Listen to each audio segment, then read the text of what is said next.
Welcome to Next What If TV, where one question can open the door to entire new worlds. Today we're stepping light years away from Earth into a place that's lit by not one, but two suns.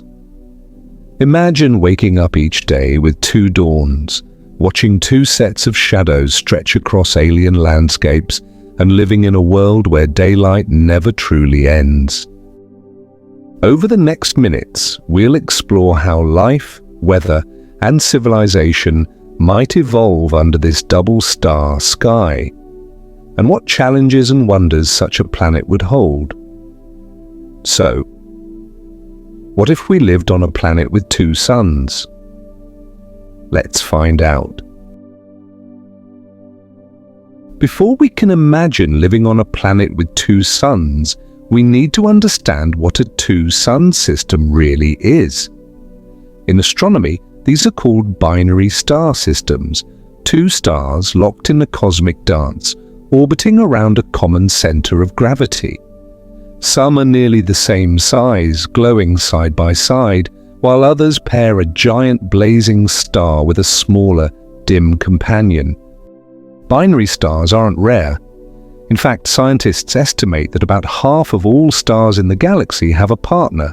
Some systems even have more than two, creating triple or quadruple star arrangements. But only a fraction of these are stable enough to host planets where life could thrive. The balance of gravity, heat, and distance has to be just right. There are different ways planets can exist in a binary system. In some, the planet orbits both stars at once, like a giant racetrack around a glowing pair. In others, it circles just one star while the second stays farther away, appearing in the sky like an eternal sunrise or sunset. Each setup would create a very different experience for anyone living there. You might be wondering, have we actually found planets like this? The answer is yes. NASA's Kepler Space Telescope has discovered several so-called circumbinary planets, including one nicknamed Kepler-16b, which famously reminded scientists of the desert world Tatooine from Star Wars. While Kepler-16b is a gas giant and not habitable, it proved such worlds exist. Living under two suns would mean constant light shifts, new types of seasons, and dramatic skies. Depending on their size and distance, the suns might rise and set together, or one might be visible while the other hides below the horizon. In some cases, there might be long stretches where both are up, and true night is rare or even non-existent. The interaction between two suns also changes the kind of light the planet receives. If the stars are different colors, say one yellow like our sun and one redder and cooler, the world might be bathed in a surreal blend of hues. Plants, if they existed, could evolve to capture a wider range of light than anything we see on Earth. But two suns also mean more complex gravitational effects. The path a planet takes around them could shift over time, altering climates and seasons in ways that would challenge both ecosystems and civilizations.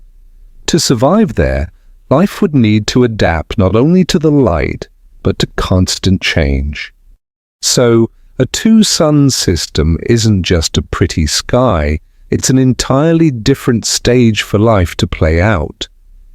And that stage comes with its own rules, challenges, and wonders. Now that we understand the basics, it's time to imagine what it would actually feel like to stand on a world lit by two suns. Imagine stepping out of your home onto the surface of a world with two suns. The first thing you notice is the light. It's not the familiar golden warmth of a single sunrise. Instead, the landscape glows with layered hues. One sun casting a bright yellow shine, the other painting everything with a softer, reddish glow. Shadows stretch in two directions at once, overlapping and crossing like dark rivers on the ground. The air feels different too. If both suns are high, the heat can be intense, a constant pressing warmth that seems to wrap around you from all sides. Clouds drift in strange patterns, lit from multiple angles, making the sky look almost three-dimensional. You find yourself squinting more than usual, your eyes adjusting to a brightness that never quite fades. As you walk, you notice the rhythm of the day is unlike anything on Earth. Sometimes one sun dips below the horizon, while the other still hangs in the sky, casting an eerie half-light. Nights, if they exist at all, are brief and twilight-like, the stars often drowned out by the lingering glow. Sleep might come in shorter bursts, and your sense of time could quickly become confused. The world around you adapts to this dual daylight. Plants might have evolved thick leaves with layered pigments to handle the constant illumination, absorbing different wavelengths from each sun. Their colors could be far more vibrant than anything on Earth. Deep blues, metallic greens, even shades that shimmer and shift when you move. The animals here are equally fascinating. Some might have evolved extra eyelids or reflective membranes to protect against the constant light.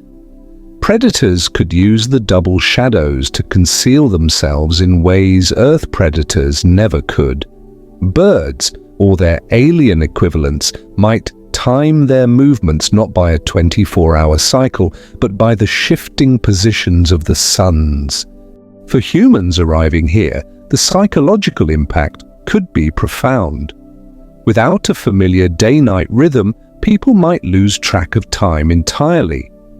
In early colonization efforts, settlers might rely on artificial light cycles indoors just to maintain a sense of normality.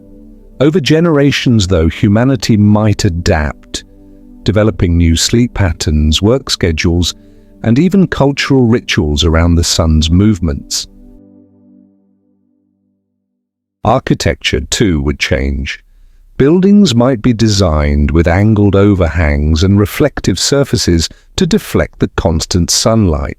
Streets could be covered with shaded walkways, and public spaces might bloom under massive canopies that filter the light into cooler tones. Energy systems could thrive here, with solar panels collecting power nearly around the clock. And then there are the skies, perhaps the most breathtaking part of this world. During the rare times when the suns align, the planet would be drenched in brilliant, almost blinding light. At other times, they might stand opposite each other, turning the sky into a battlefield of colors. Gold clashing with crimson, shadows pulling in opposite directions. Standing there, it's easy to forget this isn't Earth. The air, the light, the very flow of time itself. Everything feels slightly alien, and yet there's a strange beauty in it. Life here wouldn't just survive, it would evolve in ways we can only begin to imagine. The question is, how would such an environment shape the bigger picture? The climate, the weather, the seasons. On Earth, our climate is shaped by one sun's steady path across the sky. But on a planet with two suns, the rules change completely. Imagine heat pouring down from not one, but two sources, sometimes together, sometimes from different angles. The result? Temperature shifts that could be far more extreme and unpredictable than anything we know. If the two suns often shine at the same time, vast regions could experience near-constant daylight and scorching heat. Some areas might become almost uninhabitable during double noon, when both suns are at their highest point. Conversely, if one sun is smaller or cooler, it might soften the climate, but still keep temperatures higher than on Earth. Wind patterns would also be different. With two heat sources moving in the sky, warm air would rise in multiple locations, creating complex and shifting wind currents. This could mean more frequent storms, strange jet streams, and sudden changes in weather that make long-term forecasting nearly impossible. In some parts of the planet, the suns might align to create periods of intense heat, followed by cooler phases when only one sun is visible. This could produce superseasons, cycles far shorter than a year, but still intense enough to reshape ecosystems.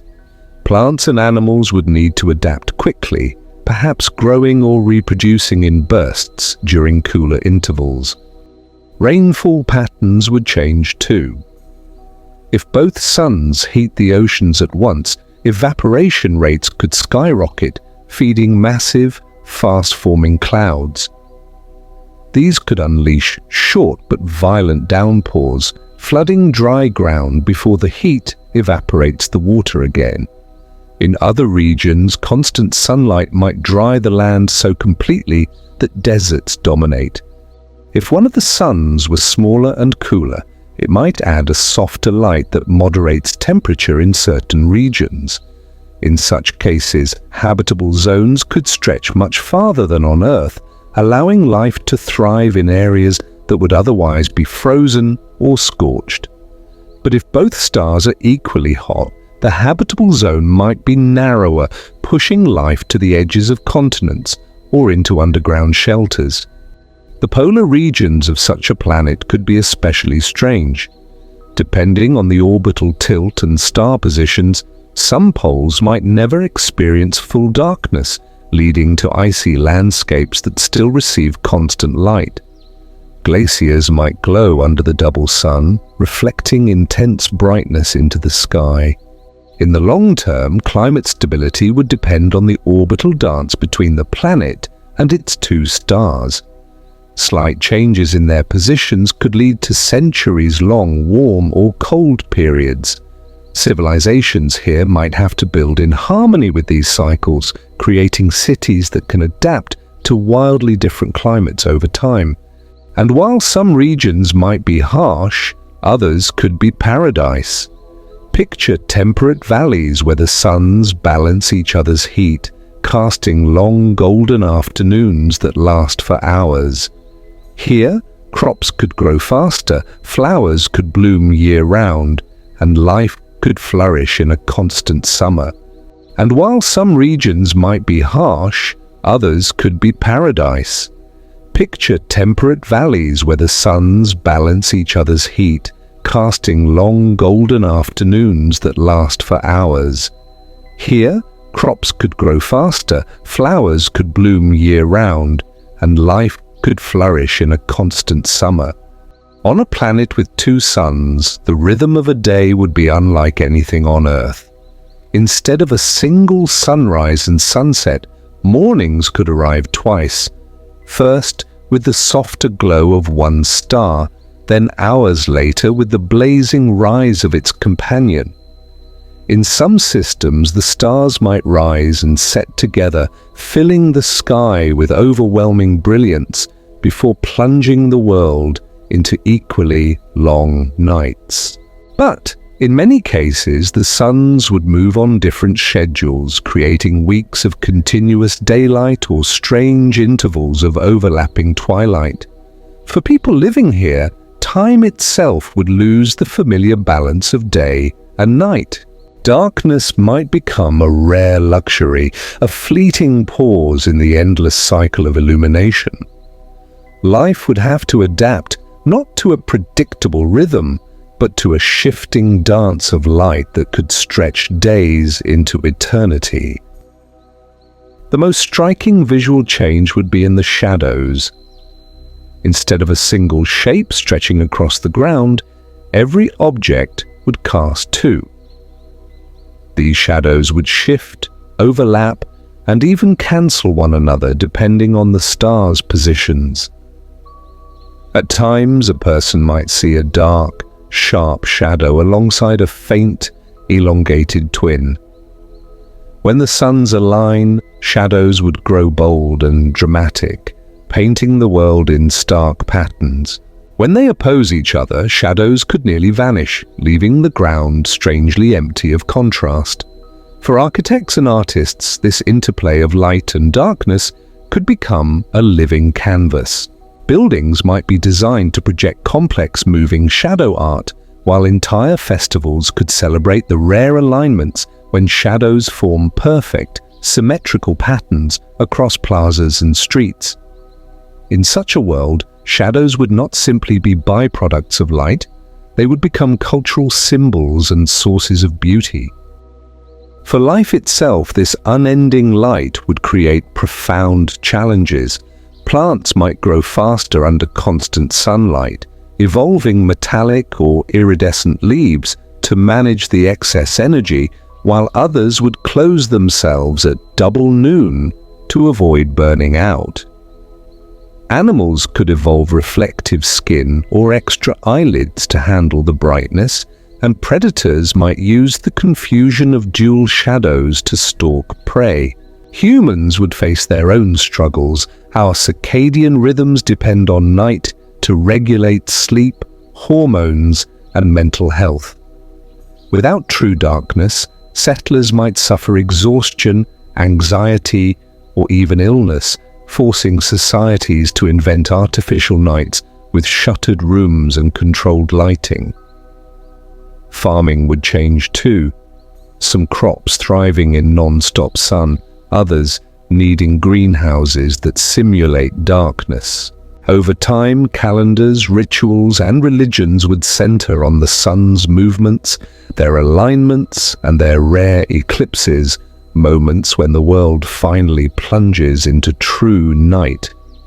Under two suns, existence would be more than survival. It would be an entirely new way of experiencing time, light, and life itself.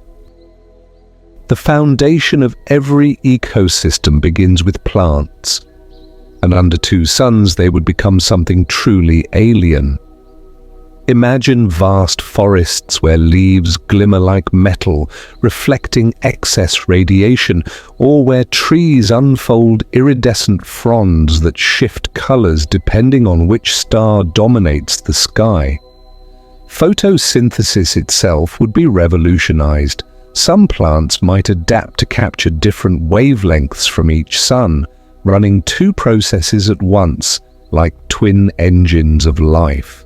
Others could grow to massive proportions, fueled by the near-constant energy pouring from above. Yet not all plants would thrive. Some would wilt under unrelenting brightness, closing themselves during double noon, when both suns overlap at their highest point. Farmers and botanists here would discover species that only bloom in the faint twilight between suns, creating glowing fields of blossoms during rare hours of shadow. Over thousands of years, these plants would reshape the soil, air, and even the climate, creating entirely new ecosystems. Entire landscapes might shimmer with purples, silvers, and metallic greens, their forests alive with constant growth, never resting, forever drinking in the light. And humans, stepping into these glowing worlds, would have to rethink everything they knew about nature. Because here, life doesn't follow the cycle of night and day. It follows the endless symphony of two suns. If plants form the base of an ecosystem, animals bring it to life. And under two suns, their adaptations would be extraordinary. Picture predators with reflective, jewel-like skin to scatter blinding rays, making them invisible against shimmering backgrounds. Imagine prey animals evolving multiple eyelids or translucent covers that drop like natural sunglasses when the suns are brightest. Nocturnal creatures as we know them might not exist. Instead, there could be cool-hour species, active only when both suns dip low enough to release the grip of heat. Migratory herds might travel not with seasons, but with the shifting cycles of solar overlap, following cooler belts of land as they circle the globe. Insects could thrive beyond imagination, feeding on plants that never rest, buzzing in dazzling swarms that catch the light like clouds of fire. Amphibians might struggle with evaporating water, while reptiles could flourish, basking endlessly in twin streams of warmth. And higher predators, creatures akin to wolves or big cats, might use the confusion of dual shadows to stalk their prey. Humans encountering such wildlife would face dangers unlike any on Earth. Not only the threat of fangs or claws, but the very unpredictability of animals evolved in a world where day never ends. Civilization here would have to respect nature in ways far deeper than we do on Earth, because every adaptation would be sharper, faster, and more alien. These creatures would not simply live under two suns, they would embody them. Beneath the visible plants and animals lies an invisible empire, microorganisms.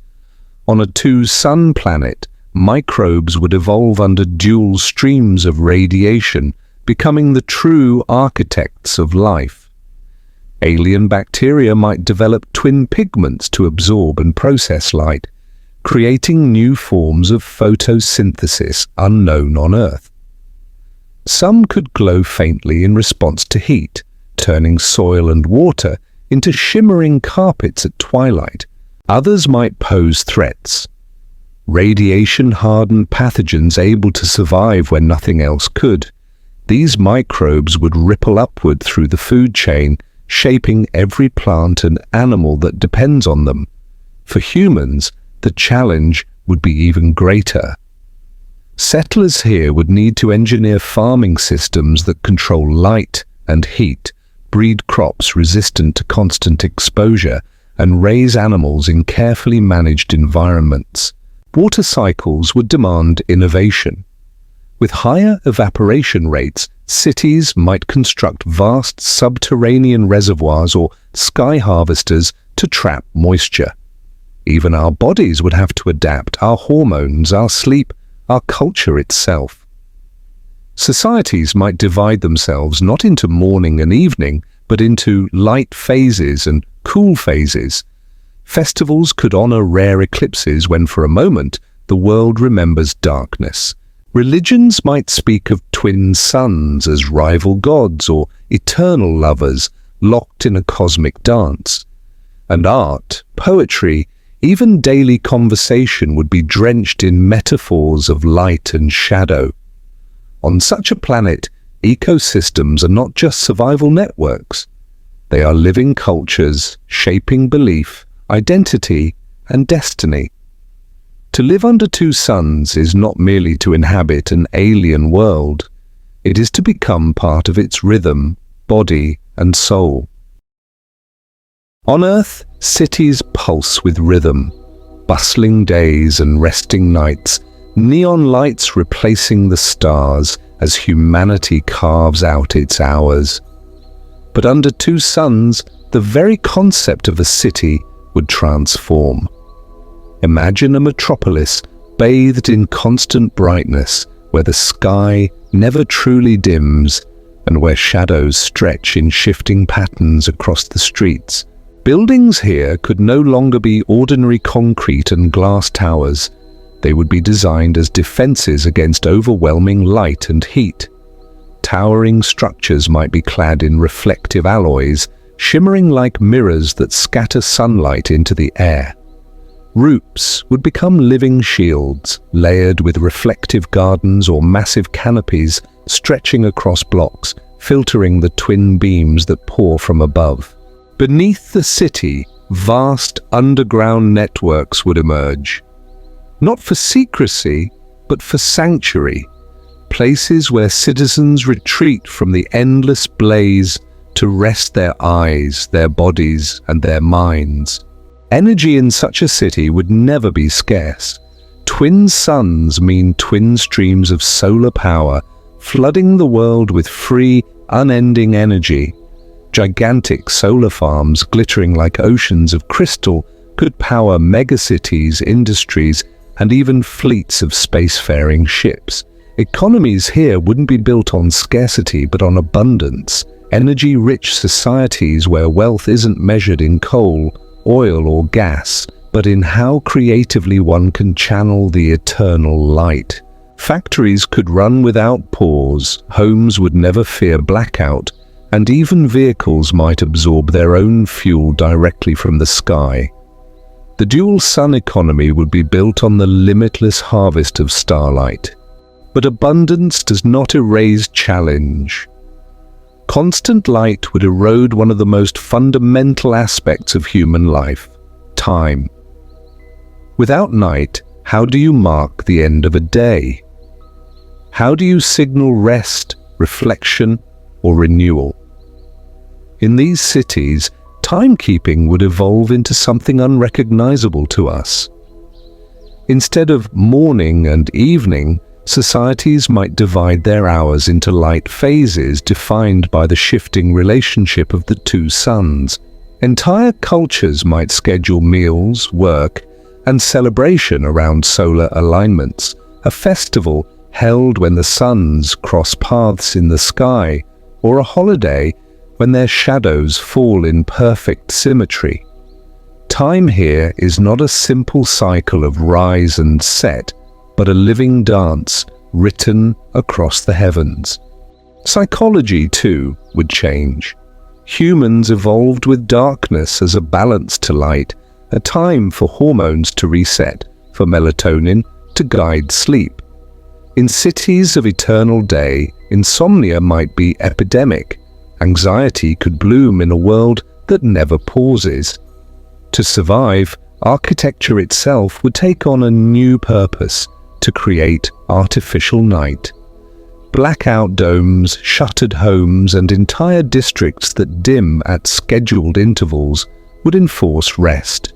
Imagine neighborhoods where street lamps don't shine. Instead, they absorb, drawing in light until a soft, velvet darkness descends. These dark zones would become sanctuaries, spiritual and physical havens for weary citizens craving the forgotten comfort of night. Art and culture, of course, would flourish in unexpected ways. Musicians might compose symphonies inspired by the rhythm of double shadows.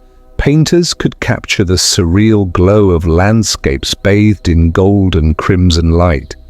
Writers would invent metaphors for eternal brightness, describing love, loss, and hope in terms of overlapping suns and the rare miracle of eclipses. In such a society, shadow is not absence but a medium, as vital to expression as light itself. Every civilization is shaped not only by its environment but also by the stories it tells about that environment. Under two suns, myth and power would intertwine in ways Earth has never seen. From the moment humans first set foot beneath those blazing skies, they would search for meaning. To many, the suns would not simply be stars, but gods. One might be imagined as the elder, the giver of wisdom, the slow-burning light of stability. The other, younger and fiercer, might be seen as the god of passion, change, or chaos. Religion here could be built upon the tension between these celestial siblings, rivals locked in eternal embrace. Temples would rise with dual altars, rituals honoring not one but two divine flames in the heavens. Political systems too would tie themselves to the stars. Leaders might claim authority during rare celestial events, the moment when one sun eclipses the other, plunging the world into brief, miraculous darkness. Imagine emperors crowned during eclipses, entire dynasties legitimized by the alignment of light. Power might shift with the skies, calendars filled not only with elections and coronations, but with the sacred movement of stars. Nations could war not for land or water, but for the interpretation of solar myth, a clash of ideologies about what it means to live under two suns. Festivals would be luminous spectacles. Picture millions gathering in plazas to watch the suns cross paths in the sky, casting surreal patterns of light. Shadow dancers might perform beneath dual beams, their figures split and multiplied across the ground. Food, clothing, even architecture would take inspiration from the suns. Garments dyed in red and gold, cuisines designed for the abundance of crops grown in endless light, houses aligned to maximize or minimize exposure depending on tradition. Night festivals, rare and precious, would be held only during eclipses with music, dance and fire, celebrating the sacred return of darkness. Literature and philosophy would wrestle with questions Earth has never asked. What does it mean to live without night? What is rest when the world never pauses? Philosophers might argue that humanity itself becomes more restless under eternal day, always striving, never stopping. Others would see it as liberation, proof that human ambition can expand without the limits imposed by darkness. Writers could spin epics of gods who fight in the sky, or lovers forever separated by the rhythm of light. Darkness, so scarce, would become a metaphor for mystery, for longing, for the hidden truths no amount of sunlight can reveal. And as centuries pass, biology itself might bend to this life. Humans here could evolve new circadian rhythms, their bodies less reliant on cycles of dark. Children might be born with slightly altered vision, better suited to constant brightness, or with skin that reflects more light, shimmering faintly under dual beams. In time, people might even diverge from their earthly cousins, becoming a new branch of humanity, children of the two suns. What does the far future look like on such a world? To imagine it is to imagine humanity transformed. Cities, societies, and myths are only the beginning. Over millennia, the people of a two-sun planet would evolve alongside their environment. Eyes might become larger, better at filtering brightness, or develop reflective membranes like cats to manage the overwhelming light. Skin could shift toward lighter or iridescent tones, scattering heat as efficiently as plants scatter sunlight. Even sleep might change, not an 8-hour block, but cycles of short rest taken throughout the shifting phases of the suns. Humans here would no longer be earthlings. They would be shaped by the fire of two stars, their very bodies carrying the signature of their world. Technology, too, would advance beyond anything Earth has seen. With unending solar power, humanity could achieve near limitless energy. Spacecraft might harvest twin streams of radiation, powering journeys across the galaxy. Cities could sprawl without fear of shortage, their industries humming in perpetual motion. And eventually, humanity might step off their world and into the cosmos, carrying with them the legacy of two suns. They would not look back at Earth with longing, but with curiosity, for their destiny would be written in brighter skies. Culturally, the suns would remain at the heart of existence. Religion might evolve into pure philosophy, twin suns seen not as gods but as eternal symbols of duality, light and shadow, stability and change, abundance and limitation. Poets might write of eclipses as metaphors for death and rebirth, of alignments as moments of cosmic harmony. Artists would craft monuments designed to align with shadows at precise moments, immortalizing their civilizations in stone and light. Every generation would add to this legacy, making the suns not only celestial bodies, but cultural anchors that hold humanity's identity together. But perhaps the greatest change would be psychological. To live without true night is to live without pause. Humanity here would become restless, ambitious, always reaching for more. This could drive extraordinary innovation, but also profound existential questions. Without darkness, where do dreams belong?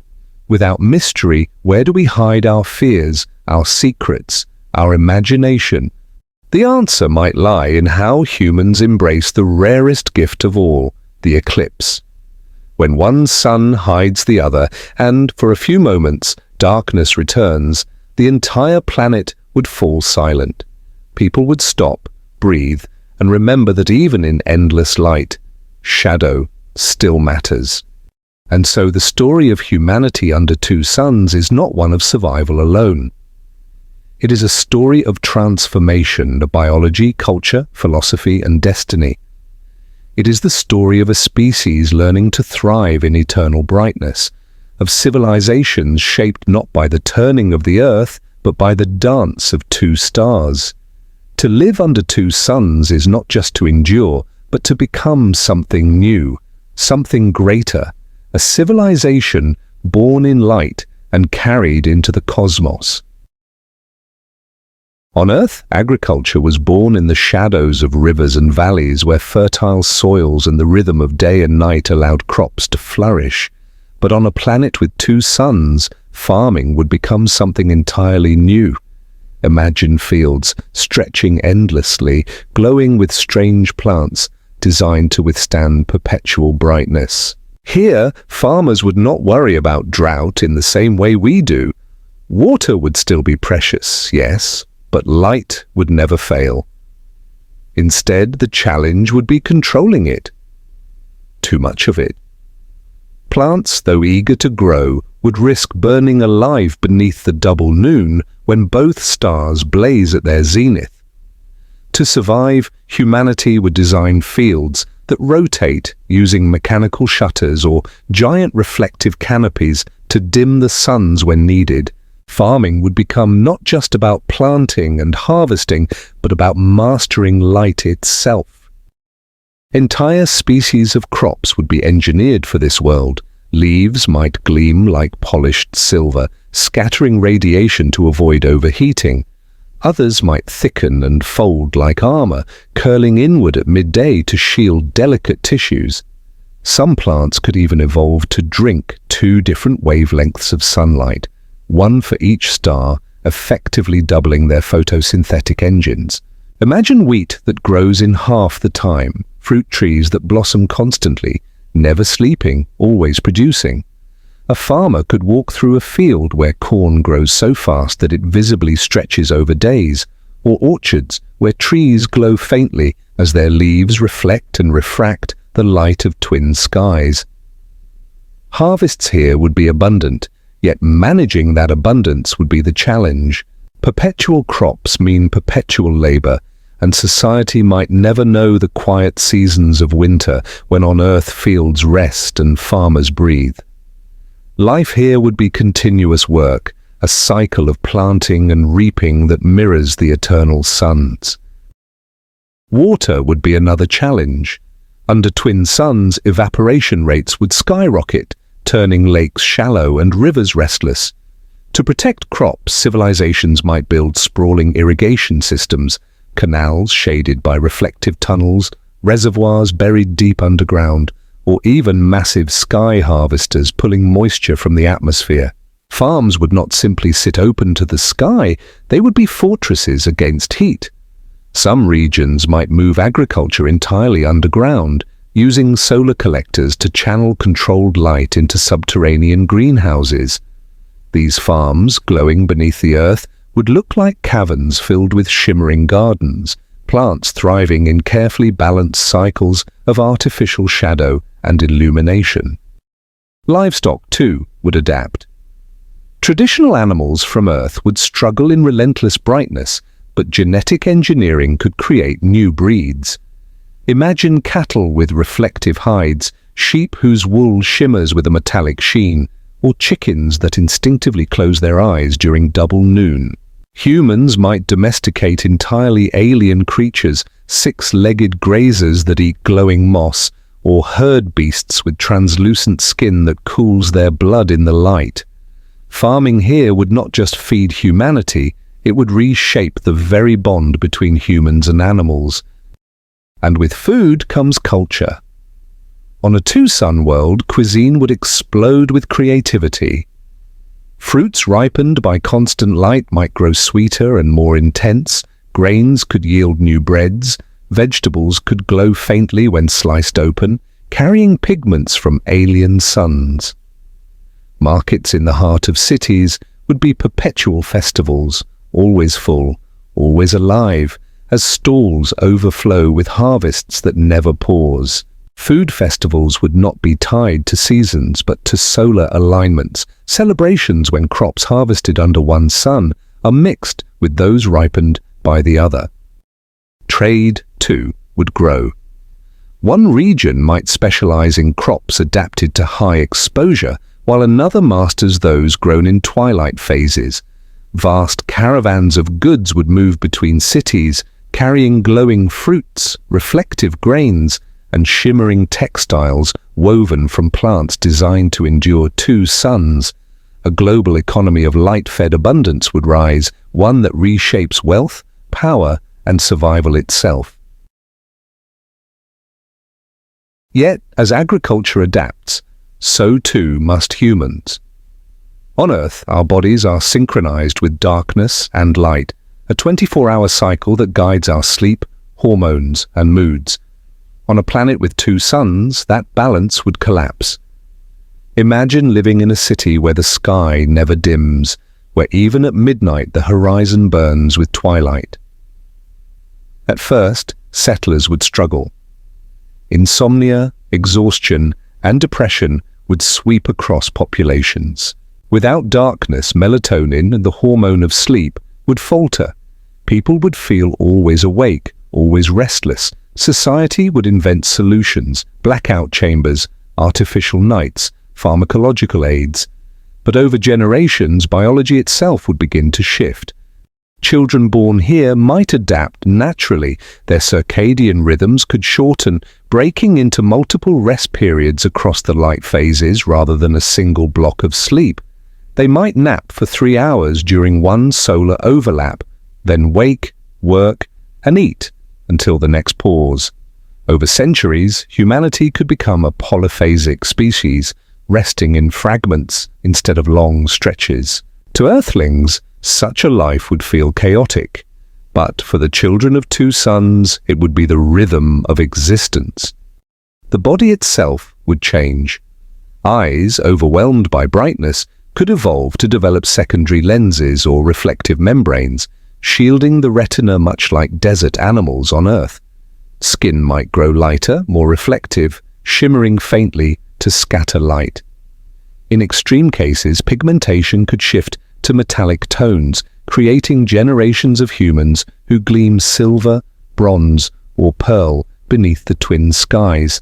Hair might grow denser to shade the scalp, while sweat glands would multiply, turning every breeze into a cooling relief. Even the immune system could adapt, protecting against the higher radiation pouring from dual stars. Psychology would be transformed as well. Without true night, humanity might lose its ancient relationship with dreams. On Earth, dreams bloom in darkness, shaping art, myth, and identity. On this world, they could shrink, replaced by daydreams, visions flickering during short rest cycles. Culture might see this not as loss but as evolution, a new kind of imagination born in perpetual day. Yet, the yearning for darkness would remain. Societies would treasure rare eclipses, treating them as sacred pauses. In those moments, when one sun hides the other and shadows deepen, entire cities might fall silent, every citizen turning their face to the sky in awe. Medicine would advance in parallel. To manage bodies struggling with endless light, doctors might design implants that regulate hormones, nanotech that simulate circadian cycles, or bioengineered organs resistant to light stress. Hospitals could become sanctuaries of artificial night, where patients recover not only from wounds, but from exhaustion itself. Over generations, such technologies might blend with evolution until humans are no longer entirely natural beings, but hybrids of biology and design sculpted to thrive under two suns. And so humanity itself would diverge. Earthlings would remain bound to the rhythm of one sun, while the children of two suns would become something new. When these two branches meet, in trade, in travel, in exploration, they might even seem like different species. Where one needs rest, the other endures. Where one fears brightness, the other embraces it. In time, the children of two suns would no longer see themselves as Earth's descendants. They would be something else entirely. Agriculture and human biology do not evolve separately. They shape one another, coiling like twin vines around the trunk of civilization.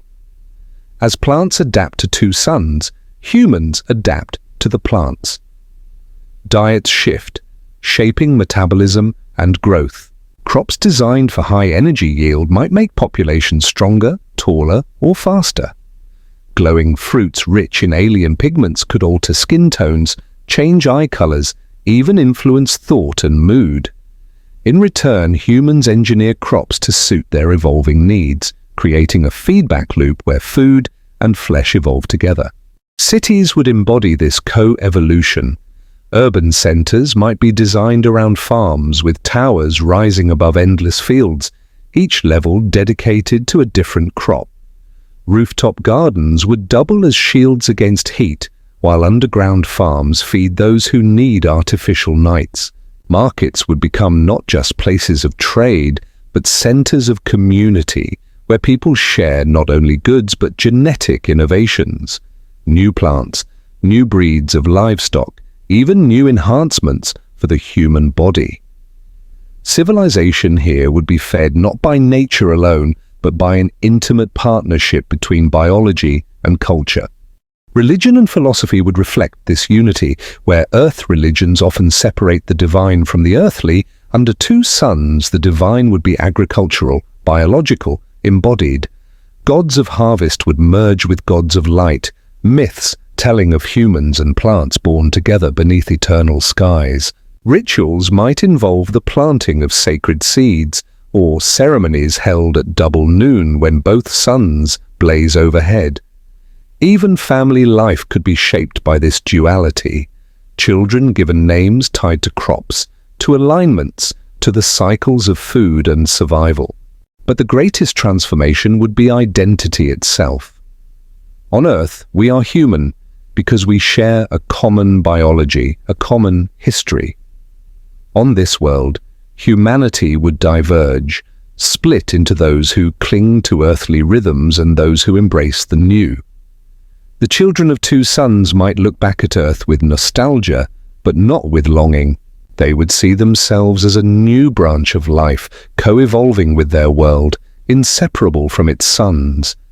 In their art, their bodies, their food, their myths, everything would shine with the brilliance of dual skies. And as millennia pass, they might ask themselves, are we still human or something greater? For in a world where biology and culture merge beneath eternal light, humanity may not remain humanity at all. It may become the next stage of life. A species born of two suns, destined not to remember the night, but to carry its absence as a sacred memory, and its light as an eternal destiny.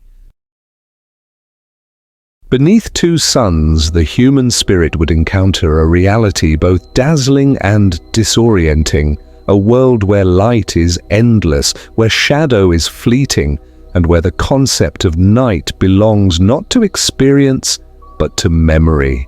For the first settlers from Earth, the absence of true night would feel unnatural, even oppressive. They would build blackout chambers to mimic the dark, cling to traditions of sleep that no longer aligned with the heavens, and tell their children stories of a vanished rhythm in which the world once breathed in cycles of day and night. But as generations passed, those stories would lose their weight. For children born under twin skies, constant light would not be a disruption, but the only reality they had ever known. They would grow not with the longing for shadow, but with philosophies that embraced the blazing truth of existence, light as permanence, shadow as myth. In such a civilization, time itself would be reimagined. On Earth, our lives are governed by boundaries, sunrise and sunset, work and rest, waking and dreaming. We are creatures of contrast, needing the punctuation of darkness to make sense of light. But in a world without night, the concept of boundaries would weaken. Life would no longer be measured by the coming and going of shadow, but by the slow dance of two suns as they cross the sky. Hours, days, and weeks would stretch fluidly, their meaning bound not to cycles of darkness, but to the phases of radiance. Philosophy would follow suit. Some would argue that existence itself was linear, an unbroken river of illumination in which progress was the natural state of being. To rest would be to fall behind. To stop would be to betray the gift of endless light. A new creed might emerge, the philosophy of radiance, urging humanity to embrace constant growth, constant creation, constant ambition. Yet, as with all things human, opposition would rise. For not all souls would thrive in relentless brightness. Some would crave the solace of shadow, not as absence, but as presence, the presence of mystery, of silence, of retreat. In their eyes, darkness would become sacred. They would build sanctuaries of artificial night, domes where the stars could be simulated, where sleep was honored, where dreams were preserved. These enclaves would give rise to a counter-philosophy, the philosophy of shadow, which held that without darkness, light lost its meaning. Without pause, motion became madness. Without forgetting, memory grew heavy. For these thinkers, eclipses, those rare moments when one sun obscured the other, would become holy events. Cities might fall silent in awe, every face turned skyward, as humanity remembered in fleeting minutes what it meant to live with shadow. Thus, the great dialogue of civilization would not be war but philosophy, radiance versus shadow. One exalting the eternal day as destiny, the other preserving the void as necessity. Across centuries, entire cultures would crystallize around these ideals. Radiant cities would rise like beacons of glass and steel, scattering light in dazzling patterns across every surface, their people awake at all hours, their streets never empty, their productivity unending. Shadowed communities, meanwhile, would cloak themselves beneath great domes or sink their lives underground, their plazas lit by gentle artificial moons, their people resting, dreaming, withdrawing, in cycles their world no longer provided. Each would look upon the other with a mix of envy and suspicion, radiance, wondering why shadows chose limitation, shadows wondering if radiance had lost their humanity. But beneath this duality, a deeper transformation would unfold. For humanity itself would be reshaped by philosophy as much as by biology. The children of radiance would grow with eyes attuned to glare, skins shimmering to scatter light, bodies restless, ambitions endless. The children of shadow would be no less adapted, perhaps paler, slower, more contemplative, their biology tuned to cycles of retreat their world did not enforce. Over generations, these differences would widen until philosophy and physiology reinforced one another. One branch would become humanity's unyielding sunlit hand, the other its quiet, dreaming heart. And in their tension, civilization would not fracture but flourish, for it is only in duality that balance is found. In time, philosophers would step beyond mere survival to ask the greater question: what does it mean for a species to live without night? Is humanity still human when stripped of shadow? Or is it becoming something else entirely? Artists might answer with luminous works painted across entire cities, glowing even under two suns. Poets might mourn the lost stars, composing verses that ache with longing for skies they had never seen. Priests might declare that the two suns were gods, one of life, one of endurance, and that humanity's role was not to choose but to reconcile. For every philosopher of radiance, there would be a mystic of shadow, and between them the eternal dialogue of existence would continue, not as a battle to be won, but as a harmony to be sustained. From philosophy would come ambition, and from ambition, exploration. A civilization blessed or burdened with constant light would harness it as power. Solar collectors would rise like mountains, fields of panels shimmering across continents, feeding cities, machines, and dreams with unending energy.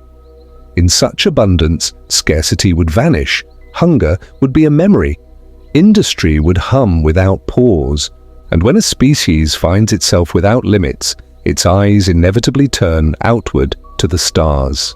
Interstellar exploration would begin not as conquest but as inevitability. With energy so plentiful, ships could be built larger, faster, more daring than Earth could have ever imagined. Entire fleets might rise from the twin sun world, each vessel a cathedral of light carrying the philosophy of radiance into the void. Colonies would be planted on barren planets, terraformed with crops engineered to thrive on strange soils, their roots nourished by artificial suns carried across the stars. And wherever they went, the children of two suns would carry their dual philosophies with them. Radiant colonists seeking to blaze unending empires, shadowed pioneers seeking hidden caves and cold valleys to recreate the rhythm of night. Thus, even among the stars, humanity's duality would follow. But the greatest encounter would come not with alien species, but with ourselves. For across the void still wandered the children of one sun.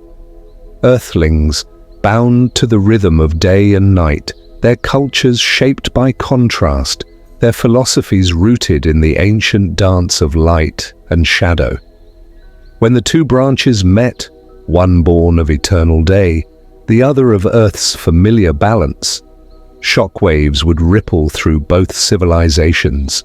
To Earthlings, the children of two suns would seem restless, relentless, almost alien in their unbroken pursuit of progress.